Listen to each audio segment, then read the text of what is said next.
left Nigeria last year because I was a single mother of two.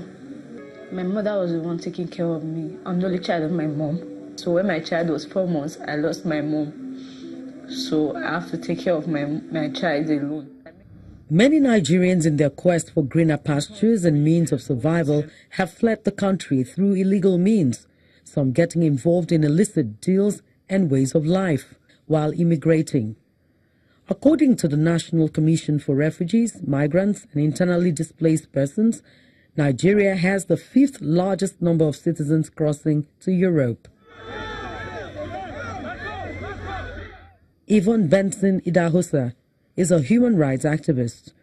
Her activism is against sex trafficking and exploitation in Nigeria. Her story is about allowing the big feet stretch the small shoes, relieving victims of human trafficking from the bondage they've found themselves. Her words are riveting. That evaluation and devaluation of our women and girls, the idea of women being bartered for and traded, has morphed over varying forms over the years, but it still remains prevalent in our society. It's the reason why we're comfortable trading our women in marriage for what we refer to as a bride price. It is the reason why, even in 2018, one of our teenage survivors, a 17-year-old girl, was used as what we did call money wife, collateral, when her father was unable to repay a debt to a man 50 years her senior. It is the reason why many of our young women are forced to exchange sex for marks in university, hashtag Monica Osaige, and sex for food in our internally displaced persons camps. Because you see, our society has taught us that every woman, every young girl has a financial value. And so it's no wonder that in Edo State, many of our impoverished young women have adopted this depraved value system that our long history, our society, our traditions over centuries has used to define them. It is no wonder that many of them have started to view prostitution as an alternative to poverty. It is no wonder that annually, tens of thousands of our young people are willing to risk their lives in the cemetery that is the Sahara Desert, in the hell that is Libya, and in the graveyard that is the Mediterranean Sea, only to then be commoditized in Europe, to be sold and recycled over and over again. But what if we were to start to speak the truth, the whole truth and nothing but the truth? What if we change the narrative, engage in a mindset reset, a paradigm shift, and instead of being a society that values wealth and class and material things, choose to value our women and girls simply because they are worthy of value? Because you see, only when we can take the price tag off of our girls and convince them and convince their impoverished mothers, many of whom are the primary negotiators of the contracts with the traffickers, will we then be able to convince them that their lives are actually more valuable here in Nigeria than in broken pieces in Italy? What if we were to identify these young women and girls, really seek to identify those who are most vulnerable to trafficking, and find a way to provide sustainable economic and educational empowerment for them, while simultaneously addressing their mindset and cognitively restructuring their belief system? Could we potentially drastically reduce and work towards eradicating sex trafficking, which has become a weapon of mass destruction in Edo State? That's what Pathfinders, my NGO, has determined to do via 2 of our projects, Project Restore and HERS. Oscar Eponimo, a software engineer and founder of Chowberry, started torching his own world in 2013 through his own story of experiencing hunger at childhood. His vision, Chowberry, connects grocery stores to NGOs and charity homes to stop food wastages. His focus is to fight hunger. So far, he says the initiative has touched over 20,000 households, including widows and street children, through technology. We have been using technology in a very unique way.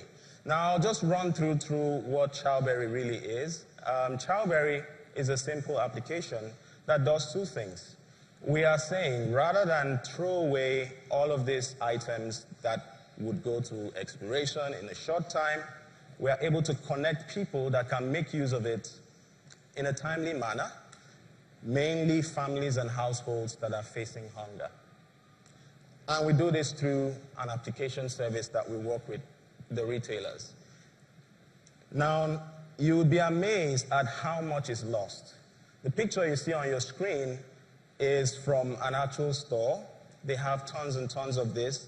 That's packaged food product, Cerelac right there. And you would find that what most of them do is either they return it to the manufacturers or they destroy it. It's such an alarming scenario. Now, this is just from one store. Now, imagine 10,000 shops or producers of food.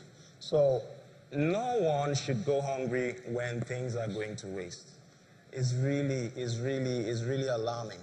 Now, we are just saying, direct this to those who need it the most. And we don't see our beneficiaries as people who are poor and needy.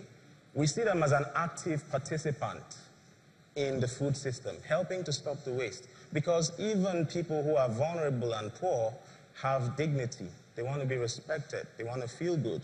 So that's what we're doing to ensure that people have what to eat.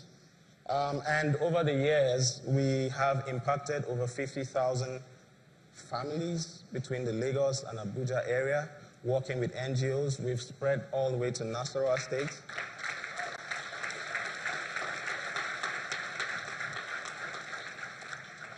So we've worked in Nasarawa State, we've worked in Lagos here, and we've worked in Niger State. And it's amazing to see the smiles on these faces. There lies our fulfillment that these people have access to quality food. So we've gotten a lot of people involved. We have volunteers who participate and help us do the work that we do. And we're trying to craft a movement around food to know and help people understand that you shouldn't waste because a lot of people are going unfed.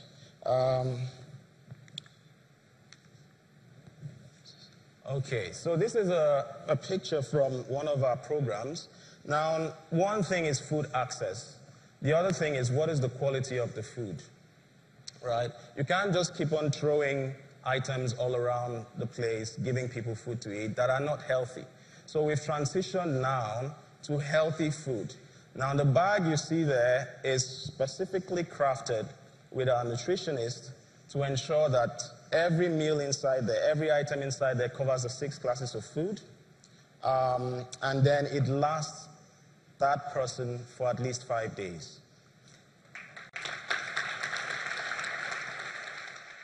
According to UNOCA, 6.7 million people face hunger and insecurity in the northeast region of Nigeria. There are people who talk about how they know the 10 things they need to do with the power sector. Oh, since I was born, it's always been the problem of power. It's always been, oh, no water. We have heard all of this over and over. That's why I don't talk about the problem. I identify the problem and then think of the solution. Too many people are complaining without doing much. So it is time for us to change course and begin to think about what solutions in our little way is possible. Every opportunity, every problem that we pass up is our opportunity for greatness. The more we ignore the problems around us, talk about it, complain about it, those are opportunities for greatness, for impacting people, for creating change.